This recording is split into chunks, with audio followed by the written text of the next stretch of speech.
केंद्रीय मंत्री गजेंद्र सिंह शेखावत को हाईकोर्ट से संजीवनी मामले में क्लीन चिट मिलने पर पूर्व मुख्यमंत्री अशोक गहलोत ने एक बयान जारी किया है।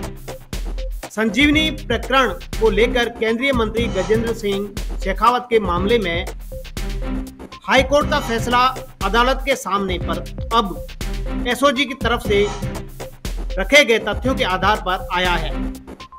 अशोक गहलोत ने कहा है कि राजस्थान में सत्ता परिवर्तन के बाद एसओजी ने हाईकोर्ट में यू टर्न ले लिया है। इस केस में जांच अधिकारी को भी हटा दिया गया है और भाजपा सरकार के नामित सरकारी वकीलों ने भी केंद्रीय मंत्री का भी पक्ष कर लिया है। अब राज्य में सरकार बदलने के बाद एसओजी पर भाजपा सरकार ने दबाव बनाया है, जिसके कारण एसओजी ने कोर्ट में यू टर्न लिया और इन्हें आरोपी नहीं माना है। अशोक गहलोत ने एक्स पोस्ट पर लिखा है कि इस सब के बावजूद हाईकोर्ट ने मंत्री की याचिका के अनुरूप एफआईआर को रद्द नहीं किया। हाईकोर्ट ने कहा है कि ट्रायल कोर्ट की इजाजत को लेकर आगे कार्रवाई की जा सकती है। एसओजी ने 12 अप्रैल 2023 को सरकारी वकील को लिखे गए एक पत्र इस केस के तथ्यात्मक रिपोर्ट भेजी है।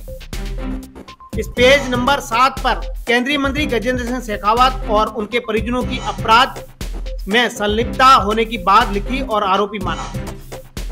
इस रिपोर्ट में लिखा गया कि जिन कंपनियों की संलिप्तता जल संजीवनी घोटाले में है, उनसे गजेंद्र सिंह शेखावत की सीधा संबंध है।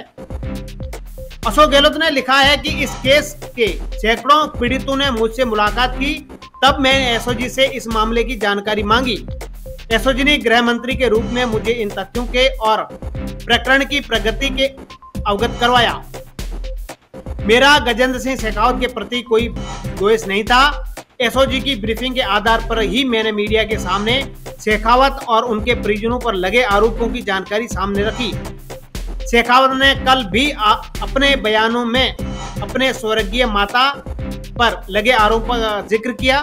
मैंने उनकी स्वर्गीय माता जी के प्रति पूरा सम्मान है, लेकिन राज्य के गृह मंत्री के रूप में मैंने सामने लाए गए तथ्यों को पीड़ितों और जनता के सामने रखा जाना मेरा कर्तव्य था।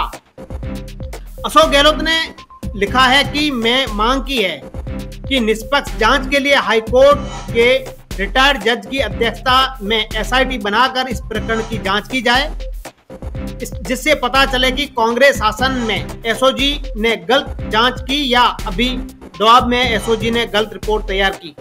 कांग्रेस सरकार के समय इस केस में एसओजी ने फॉरेंसिक ऑडिट तक करवाकर भी जांच की। मेरा उद्देश्य लाखों पीड़ितों के साथ न्याय सुनिश्चित कर उनके जीवन की मेहनत की कमाई वापस उनको दिलाने की है।